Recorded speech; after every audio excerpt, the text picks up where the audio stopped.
So in today's class we are going to do the past papers of transformation. Transformation के past papers हम लोग आज कोशिश करेंगे कि we'll be covering 2020, 2021 and 2022 के past papers हम पूरा completely यहाँ पे solve करेंगे.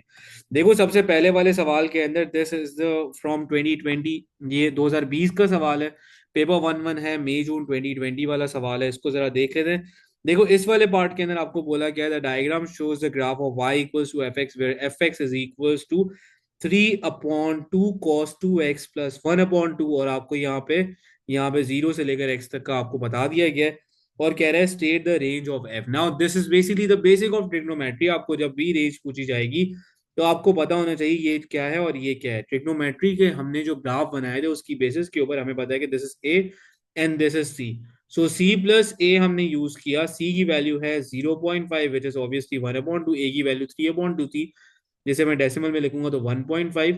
तो दोनों कंबाइन करते हुए 2 आ गई. सो दैट मीन्स कि इस ग्राफ के अंदर जो हमारे पास ये वाली जो इसकी मैक्सिमम वैल्यू आ रही है वो वैल्यू हमारे पास क्या आ रही है, +2 आ रही है.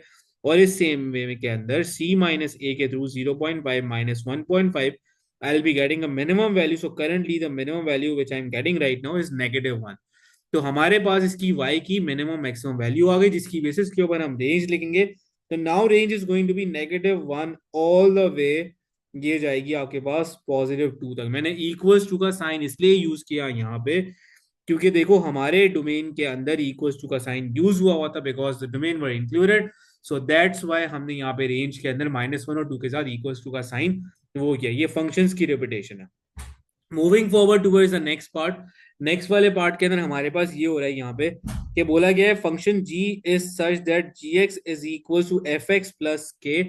प्लस k का मतलब है कि basically translation is acting right now whether it is moving upward downward. क्योंकि k की वैल्यू फिलहाल मुझे नहीं पता कि वो पॉजिटिव है नेगेटिव है, आगे जाके डिसाइड करते हैं.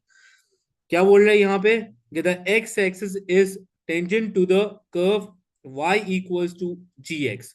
वही हमारे पास कि ये वाला जो ग्राफ था, मैं जरा इसको ट्रेस करके ये बात समझाने की कोशिश करता हूँ कि इस ग्राफ के साथ क्या हुआ. वो कह रहा है ये ग्राफ ऐसे मूव हुआ, यानी कि ऐसे मूव हुआ कि ये जो एक्स एक्सिस है ये सिंगल पॉइंट पे टच होने लगी. सो सिंगल पॉइंट पे टच होने का मतलब है कि ये हमारे पास क्या हो गया, टेंजेंट बन गया. यहाँ पे the line is intersecting only at the single point. The x axis intersecting the curve at a single point. तो आपने इस ग्राफ को कितना ऊपर की तरफ रेस कराया, आपने सिर्फ एक ब्लॉक रेस कराया. देखो ये -1 पे था, अब ये आ गया 0 के ऊपर. तो इसका मतलब है सिर्फ एक ब्लॉक वो ऊपर की तरफ मूव हुआ है. तो एक ब्लॉक ऊपर की तरफ मूव होने का मतलब है the value of k right now is going to be +1. तो k की वैल्यू आपके पास आ जाएगी +1. पहली तो ये बात हमारे पास क्लियर हो गई. Now we are done with the value of k की वैल्यू आ गई. उसके बाद उन्होंने पूछा state the value of k and hence describe fully the transformation that maps the curve y is equal to fx to gx. इस transformation को describe भी करो. तो डिस्क्राइब हम इस तरह से करेंगे कि हम सबसे पहले बोलेंगे ये ट्रांसलेशन हुई है. और ट्रांसलेशन हुई है तो यहाँ पे क्या हुआ है, सिर्फ y की टर्म्स में मूवमेंट हुई है और ऊपर की तरफ क्या है, so I'll write 0 and 1. so that is going to be my final answer. ये हमने ऑलरेडी डिसाइड कर लिया था और ये बहुत इजी सी पार्ट था, मतलब ये बड़े आराम से कर हो जाएगा. Moving forward towards the next part, the C part. कह रहे हैं state the equation of the curve which is the reflection of y equals to fx in the x axis. तो देखो जब भी हमारे पास अगर fx रिफ्लेक्ट होगा x एक्सिस की फॉर्म में, तो नोट्स की बेसिस के ऊपर हमने ये पढ़ा हुआ है कि हमारा फंक्शन नेगेटिव साइन से मल्टीप्लाई होगा. So currently the original function is going to be 3/2 cos 2x plus 1/2. ये हमारा ओरिजिनल फंक्शन है. अगर x एक्सिस के वे में वो रिफ्लेक्ट हुआ है, रिफ्लेक्शन अलोंग एक्स एक्सिस हुई है, तो इस पूरी चीज को आप नेगेटिव साइन से मल्टीप्लाई कराओगे. And after multiplying it with negative sign, so this is going to become 3/2 cos 2x -1/2. ये हमारे पास इसकी यहाँ पे इक्वेशन फॉर्म हो जाएगी इस तरह से कर. And that is going to be your final answer. ये आपको 1 मार्क इस वाले पार्ट पे मिल गया. Okay, moving forward towards the next one. Next वाले पार्ट के लिए हमारे पास यहाँ पे ये लिखा हुआ है कि this is basically the next one. This is paper 1-2 मई जून 2020 9709. सबसे पहले वाले पार्ट में बोला गया है कि state the ranges of F and G. F और जी की रेंजेस निकाल के दिखाओ. अब एफ की रेंज वही हम तरीके से निकालेंगे. ये सी हो गया, ये हमारे पास ए हो गया. सो ये हमने किया सी प्लस है, यहाँ पे हम करेंगे C minus A. So the value of C right now is 2, ये हो गया -3, ये -1 है, सी की वैल्यू यहाँ पे 2 है, यहाँ पे -3 है, सो ये हो गया 2 + 3 that is going to become 5। तो एफ की रेंज आ गई -1 से लेकर ऑल द वे, ये हमारे पास कहाँ तक जा रहा है, +5 तक जा रहा है। सो this is the range of F, ये हमारे पास एफ की रेंज निकल आ गई। जब हमने एफ की रेंज निकाली तो एफ की रेंज के बाद हमें जी की रेंज भी निकाली है, लेकिन जी के लिए हमारे पास क्या हुआ कि ये जो एफ वाला फंक्शन है वो मल्टीप्लाई हो रहा है विद -2। तो रेंज के साथ भी आपको यही करना है कि आप इस चीज को भी मल्टीप्लाई करोगे विद -2, इस चीज को भी आप मल्टीप्लाई करोगे -2। तो मैं जरा यहाँ पे एक अलग कलर से कर बता रहा हूँ कि इस चीज को भी आप क्या करोगे, -2 से मल्टीप्लाई करोगे, इस चीज को भी आप क्या करोगे, -2 से मल्टीप्लाई करोगे। So when you multiply this thing by -2, so you are getting a value, यहाँ पे जो वैल्यू आ रही है वो आ रही है अब आपके पास +2, और यहाँ पे आपके पास आ रही है -10। For the value of g x, for the range of g x, आप रेंज लिखोगे -10 से लेकर ऑल द वे, जो जी एक्स की रेंज हो रही है वो आपके पास हो रही है +2 तक। So that's how you are going to write down the range, के आपके पास यहाँ पे जी एक्स की रेंज आपके पास इस तरह से निकल आई। Now moving forward towards the next part. अब नेक्स्ट वाले पार्ट को मैं जरा एक बहुत इजी वे के अंदर आपको करवाऊंगा, बहुत सिंपल से वे के अंदर। तो प्लीज इस वाले पार्ट पे फोकस करना। कंपास आपको पता है, आपके पास सबके पास कंपास वगैरह है, कंपास वगैरह से आपको ये वाला पार्ट थोड़ा सा करना है जिसमें बहुत ज्यादा हेल्प मिलेगी। बट करंटली बिकॉज मैं यहाँ पे आईपैड पे कर रहा हूँ तो कंपास वगैरह मेरे पास नहीं है, बट मैं एक सिंपल से अप्रोच यूज करूंगा बाय ड्राइंग सम लाइंस। लेकिन आपको यही अप्रोच कंपास से अगर करनी है which is very easy for you guys. So there was -2, सो -2 हमारे पास था। नेगेटिव का साइन का मतलब है कि currently we are talking about reflection along x axis की बात हो रही है, पहली बात। और 2 का मतलब है कि स्ट्रेच हुआ है पैरेलल टू वाई एक्सिस। सही है, ये दो बातें हैं जो हमें -2 से समझ में आ रही हैं। अब इन दो बातों को लेके हम आगे जरा सॉल्व करना स्टार्ट करेंगे। देखो जो पॉइंट यहाँ पे है, एक्स एक्सिस की फॉर्म में रिफ्लेक्शन होगी तो वो पॉइंट नीचे की तरफ शिफ्ट होगा, but because we have to also, तो इसका मतलब है कि दो बार मूवमेंट होगी। अब जरा मैं इसको बताता हूँ कि मैं कुछ रेफरेंस लाइन वगैरह बना के करूंगा, जरा उनको फोकस करके देखना कि किस तरह से मैं कर रहा हूँ। I am using some different colours for this thing, purple का कलर यूज करूंगा। अच्छा, मैंने यहाँ पे ये लाइन बनाई, सही है, थोड़ा सा एक्यूरेट करूंगा इस लाइन को बनाऊं। ये लाइन बनाई, इस लाइन ने क्या किया, देखो कंपास की नीडल को यहाँ पे रखना है और पेंसिल को यहाँ पे रखना है। ये आपने ओपन किया, कंपास को ओपन किया इतना, सही है। बिकॉज रिफ्लेक्शन हो रही है तो उसकी वजह से क्या होगा, उसकी वजह से ये करना है आपको कि भाई ये वाली लाइन मैं नीचे भी ड्रॉ कर देता हूँ। ये मैंने ये वाली लाइन नीचे भी ड्रॉ करी और ये लाइन नीचे ड्रॉ करी एक बार। और बिकॉज यहाँ पे 2 लिखा हुआ था तो मैं यहाँ पे शिफ्ट करूंगा 2 बार, मैं यहाँ पे शिफ्ट करूंगा ऑल द वे 2 बार। सो अब ये वाला जो पॉइंट था, ये वाला जो पॉइंट था यहाँ पे, वो आपके पास रिफ्लेक्ट हो गए। और दूसरी बात, स्ट्रेच होने के बाद वो पॉइंट अब चला गया यहाँ पे। तो अब मैं इसको ब्लू कलर से कर हाईलाइट करूँ, बल्कि ग्रीन कलर से कर मैं इसे हाईलाइट कर रहा हूँ। और ये अब मूव हो गया इस तरफ, ये वाला पॉइंट अब यहाँ चला गया। अब कंपास अगर कैसे करोगे ये जरा देख लो। देखो आपने कंपास की जो नीडल है उसको यहाँ पे रखा, पेंसिल को यहाँ पे रखा, ओपन किया, सही है। नीचे जा रहे हो आप, एक्स एक्स के डाउनवर्ड तरफ मूव करोगे क्योंकि आपका ये वाला जो ओरिजिनल पॉइंट था वो ऊपर था। तो आपने सबसे पहले यहाँ पे नीचे की तरफ मूव किया, एक बार यहाँ पे रखा, सही है, पॉइंट मार्क किया, वापस से नीडल को यहाँ पे रखा, पेंसिल को यहाँ पे रखा, 2 बार इसलिए मूव किया क्योंकि स्ट्रेच आपके पास हुआ है in the direction of y. So that's why मैं यहाँ पे 2 बार इस तरह से मूव करूंगा। सो that's how I got the first point. ये पहला वाला पॉइंट हमारे पास आ गया। पर्पल लाइंस का कोई भी काम नहीं है, मैंने सिर्फ आईपैड के थ्रू आपको बताया कि किस तरह से ये वाला पॉइंट आ रहा होगा। Now moving forward, obviously these points are on the line of reflection. तो ये वाले पॉइंट अपनी जगह नहीं छोड़ेंगे, ये वाले पॉइंट वहीं रहते हैं।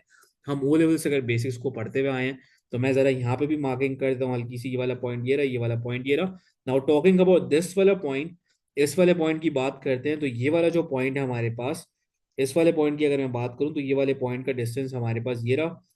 Currently this is the distance, सही है।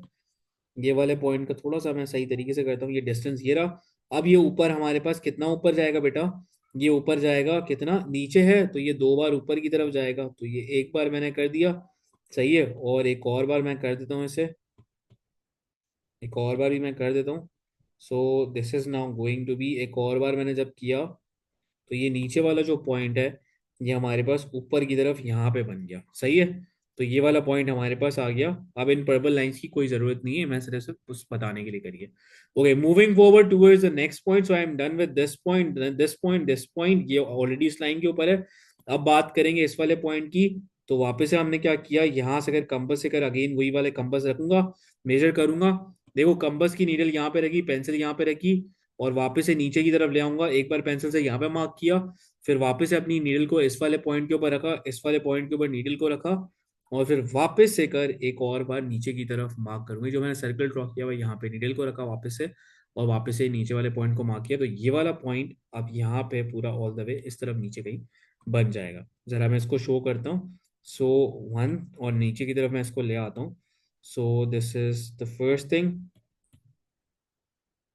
ये हुआ। एक और बार इसको करते हैं, और ये दूसरी बार करने के बाद now this is shifted towards this thing. तो ये हमारे पास ग्रीन से कर मैंने वापस मार्क किया, ये आ गया, सही है। अच्छा, moving forward we are remain the first point, ये वाला पॉइंट रह गया। तो ये वाला पॉइंट भी ऊपर है एक्स एक्सिस के, तो अभी नीचे जाएगा एक्स एक्सिस के। तो जब ये नीचे चला जाएगा तो देखो ये नीचे जाएगा, तो ये यहाँ पे मैंने बनाया, यहाँ पे गया, एक और बार जाएगा बिकॉज आपके पास स्ट्रेच हो रहा था, स्ट्रेच का फैक्टर था 2। तो ये एक और बार यहाँ पे नीचे की तरफ गया, and now this point is located over here. So I got the points. हमें स्केच करना है। देखो ये मुझे टाइम इस वजह से लगा because I am using the lines approach. आप लोग तो कंपास वगैरह यूज करते हुए करोगे, which will be a very easy approach for you. अब ये पर्पल लाइंस का कोई भी काम नहीं है, तो मैं बारी बारी ये सारी जितनी पर्पल लाइन्स है इनको मिटा रहा हूँ, क्योंकि इनका कोई काम है नहीं अब। तो now I got the points, और अब मुझे यहाँ पे स्केच करना है। और स्केच में इस तरह से बना लूंगा, ये मैं पूरा ऑल द वे ये लाइन बनाई, यहाँ पे ये बनाया, फिर ऑल द वे मैंने यहाँ पे ये बनाते हुए ये किया, और ये पूरा करते हुए मैंने ये बनाया। So that's how I am going to draw the sketch of g x. तो जीएक्स का स्केच हम इस तरह से कर बना लेंगे। So that was a very simple part. अब अगर आपके पास कंबस है तो फटाफट आप स्पीड में ये पूरा पार्ट कर लोगे। That will be a very easy part for you guys. Now moving forward towards the next part. देखो नेक्स्ट वाले पार्ट के अंदर बोला ये क्या है कि आपने जब ये स्केच कर दिया, तो नेक्स्ट वाले पार्ट में आपसे वो ये कह रहा है, मैंने सिर्फ ये वाली जो चीजें हैं वो किसी वजह से अगर यहाँ पे नीचे लिखी हुई है ताकि आप चीजों को एक साथ रिलेट कर सको। देखो नेक्स्ट वाले पार्ट में आपसे ये बोला गया है कि यार आप क्या करो, describe fully a sequence of transformation that maps y is equals to f x to y equals to h x. सही है। देखो पहले एफ एक्स था, वो जी एक्स यहाँ पे इस वजह से बना, फिर हमारे पास ये बना। तो हमारे पास दो चीजें थी। नेगेटिव टू के बारे में मैं बता चुका था। नेगेटिव के साइन का मतलब था कि रिफ्लेक्शन होगी। तो मैं यहाँ पे 3 पॉइंट्स लिखूंगा। सबसे पहले मैं लिखूंगा रिफ्लेक्शन अलोंग एक्स एक्सिस। मुझे कैसे पता चला, क्योंकि मेरे फंक्शन के साथ नेगेटिव का साइन लिखा हुआ था, ये पता चला। फिर दूसरी बात, जो 2 लिखा हुआ था तो उसकी बेसिस पे पता चला stretch parallel to y axis. और यहाँ पे जो हमारा स्ट्रेच फैक्टर था वो हमारे पास 2 था। लास्टली इसकी वजह से कर पॉजिटिव, इसकी पाई की वजह से कर हमारे पास यहाँ पे क्या हुई, क्योंकि एज पे जाने का डिस्क्राइब करना है। ये तो मैंने एफ से लेकर जी तक की कहानी डिस्क्राइब कर ली। अब जी के बाद एक और हुई हमारे पास transformation, which is translation right now. Translation हमारे पास की हुई पॉजिटिव पाई का मतलब ये होता है कि जब आप लेफ्ट की तरफ मूव करो तो आप इसको लिखते हो negative pi and 0। So that's how आपको यहाँ पे टोटल कितने मार्क्स मिलेंगे। टोटल आपको यहाँ पे इस वाले पार्ट के लिए 3 मार्क्स मिल रहे होंगे फॉर दिस पर्टिकुलर पार्ट। और आप यहाँ पे पूरे के पूरे ओवरऑल 3 मार्क्स यहाँ पे गेन करोगे for this particular part. If there is any confusion ये जरा डिस्कस कर लो। Okay, for the next part now what is going to happen is कि आपको यहाँ पे इस वाले पार्ट में ये बोला गया है, in each parts A B C the graph shown with solid lines as equation y is equals to f x. ये जो सॉलिड लाइंस है ये y equals to f x को रिप्रेजेंट कर रहा है। The graph shown with broken lines as transformation y is equals to fx. So currently we are looking at this thing कि ये हमारे पास ऑब्जेक्ट क्या है, ना तो उसका मतलब स्ट्रेच हुआ हुआ है, ना वो मूव हुआ हुआ है, वो फ्लिप हुआ हुआ है एक तरीके से। तो वी कैन से कि दिस इज रिफ्लेक्शन, लेकिन ये अलोंग हुई है वाई एक्सिस की फॉर्म के अंदर। तो जब ये रिफ्लेक्शन अलोंग वाई एक्सिस की फॉर्म में हुई भी होती है, so you can write a negative sign with x. तो आप यहाँ पे सिंपल सा लिखोगे कि नेगेटिव साइन अब आपके पास एक्स के साथ आएगा। सो that was again a very simple part. Moving forward towards the next part, कह रहा है state in terms of f the equation of the graph shown with broken lines. So now in this graph, the we can see के यार यहाँ पे हमारे पास क्या हो रहा है, स्ट्रेच एक्ट आ रहा है, स्ट्रेच नजर भी आ रहा है। स्ट्रेच इस तरह से नजर आ रहा है हमारे पास कि ये वाई एक्सिस के अंदर स्ट्रेच हो रहा है, पहली बात। दूसरी बात, हमारे पास करंटली ये वाला पॉइंट यहाँ पे था 1 पे, और अब ये वाला पॉइंट शिफ्ट हो गया 2 के ऊपर। तो ये इनवेरिएंट लाइन से कितना दूर था, 1 ब्लॉक दूर था, लेकिन इसका जो दूसरा वाला ग्राफ है, जो इमेज है, वो कितना दूर है, 2 ब्लॉक। तो इसका मतलब है यहाँ पे हमारे पास स्ट्रेच हुआ which is parallel to y axis. और स्ट्रेच फैक्टर हमारे पास यहाँ पे क्या होगा, अगर मैं स्ट्रेच फैक्टर की बात करूं, सो करंटली स्ट्रेच फैक्टर है हमारे पास क्या, स्ट्रेच फैक्टर है 2। सही है, तो मैं यहाँ पे लिखूंगा 2 fx लाइक दिस, ये हमारे पास इस तरह से हो जाएगा। ठीक है, moving forward towards the next thing, कह रहा है state in terms of f the equation of the graph shown with broken lines. Now in this transformation हमें समझ आ रहा है कि दिस इज ट्रांसलेशन, और ट्रांसलेशन हमारे पास ये किस तरह से गई है उसको जरा देख लो। अब देखो, हमारे पास क्या है कि I am going to towards this point, ये वही काम है जो हमने ओ लेवल्स के अंदर किया था, एग्जैक्टली वही काम है। आपने 1 ब्लॉक मूव किया, 2 ब्लॉक मूव किए, 3 ब्लॉक मूव किए, 4 ब्लॉक मूव किए। तो मैं सिंपल से वर्ड में आपको जरा समझाने के लिए बताता हूँ कि ट्रांसलेशन के अंदर हमारे पास सबसे पहले मैंने यहाँ पे चेक किया कि मैं मूव कहाँ का कर रहा हूँ। तो मैं यहाँ पे मूव कर रहा हूँ -4, सही है, और 1 ब्लॉक, 2 ब्लॉक, 3 ब्लॉक, 3 ब्लॉक नीचे की तरफ मूव किया। देखो, मैं यहाँ पे फंक्शन की जब बात करूंगा, तो अगर यहाँ पे नेगेटिव होता था जब आप लेफ्ट की तरफ मूव करते थे, तो अब आप यहाँ पे लिखोगे +4, सो यू राइट x+4। और आप 3 नीचे की तरफ मूव करे हो, तो आपने यहाँ पे क्या लिख दिया, -3 लिख दिया। Now this is the whole thing which I have already explained in the summary, कि जब आप लेफ्ट की तरफ मूव करते थे तो यहाँ पे प्लस का साइन आएगा, और आप नीचे की तरफ मूव करोगे इन द डायरेक्शन ऑफ y, तो यहाँ पे आपके पास -3 का आ जाएगा। तो that's how we are suppose to do this part. Okay, moving forward towards the next thing, so in this particular part इसको जरा हम फोकस करके देख लेते हैं, इस वाले पार्ट को, कि इस वाले पार्ट में हमारे पास क्या क्या चीजें हुई हैं। सबसे पहली बात, हमारे पास जो बोला गया है कि functions f g and h are defined by, ये हमारे पास है x belongs to real numbers. ये तीन हमारे पास चीजें हैं जो इस तरह से अगर हो रही हैं, और अब आपसे बारी बारी वो ये पूछ रहा है कि यार क्या आपके पास ट्रांसफॉर्मेशन हुई है जिसकी बेसिस के ऊपर आपके पास ये जो है चेंज हो गया उसके अंदर। सही है, तो ये दो चीजें हमारे पास। सबसे पहली चीज हमारे पास ये बोली गई है कि describe fully a single transformation that maps the graph of F x, और जी के ऊपर ये इसको वो कर देते हैं। सबसे पहले तो आप इसको ये डिस्क्राइब करके बताओ कि ये किस तरह से हुआ। सो पहली चीज हमारे पास, सबसे पहली चीज जो हमने ये ऑब्जर्व करी, कि अगर मैं जी के अंदर ऑब्जर्व करूं, so this shows, this +2 shows के यार ये जो है, ये हमारे पास स्ट्रेच हुआ है। Stretch this time is happening, stretch parallel to x axis हुआ है, और यहाँ पे जो आपका स्ट्रेच फैक्टर है वो आपके पास बन गया है 1/2। दूसरी बात, ट्रांसलेशन हुई है, और ट्रांसलेशन क्या हुई है, 4 ब्लॉक ये ऊपर की तरफ मूव किया, तो हमने यहाँ पे लिखा 0 and 4। So that's how the translation works. Moving forward towards the next part, next वाले पार्ट के अंदर हमारे पास ये बोला गया है कि describe fully a single transformation that maps y is equals to f x, और एच एक्स के ऊपर मूव कर दिया, ये आप डिस्क्राइब करो। एफ एक्स से वो एच एक्स की तरफ कैसे गया, तो एच एक्स की तरफ हमें अगेन नजर आया कि बाहर की तरफ 2 लिखा हुआ है, सो दैट मीन्स के stretch parallel to y axis, and this time stretch factor is equals to 2। और यहां पे हमारे पास ट्रांसलेशन हो रही है, बिकॉज वी आर मूविंग +1/2 है, तो हम एक्स के डायरेक्शन में मूव करें but towards the left, so I will be writing -π/2, और यहाँ पे लिखूंगा 0। So that's how I am going to describe the transformation. आप इसको कंप्लीटली इस तरह से डिस्क्राइब करोगे, तो ये आपको तकरीबन इस वाले पार्ट के अंदर 4 मार्क्स मिल गए। Moving forward towards the next part, next वाले पार्ट में बोला गया है, now this part is basically, ये वाला जो पार्ट है ये है हमारे पास अक्टूबर नवंबर 2020, ये 2020 का लास्ट वाला सवाल है, इसको जरा डिस्कस करते हैं। इस वाले सवाल के अंदर सबसे पहली चीज है कि आप इसको कंप्लीटिंग स्क्वायर मेथड, मतलब कंप्लीटिंग फॉर्म में कन्वर्ट करके दिखाओ।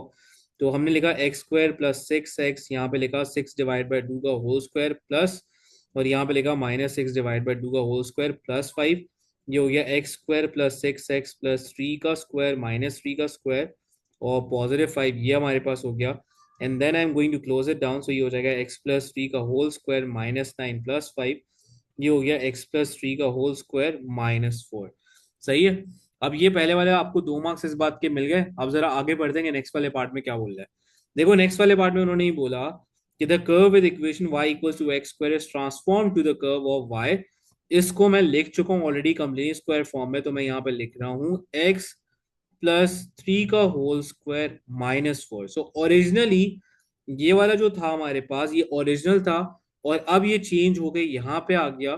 तो बेटा पॉजिटिव थ्री और ये नेगेटिव फोर, ये हो रही है साफ साफ ट्रांसलेशन। अब जब ये ट्रांसलेशन हो रही है, तो पॉजिटिव थ्री का मतलब है कि हम लेफ्ट साइड की तरफ गए हैं 3 यूनिट्स, राइट नेगेटिव थ्री।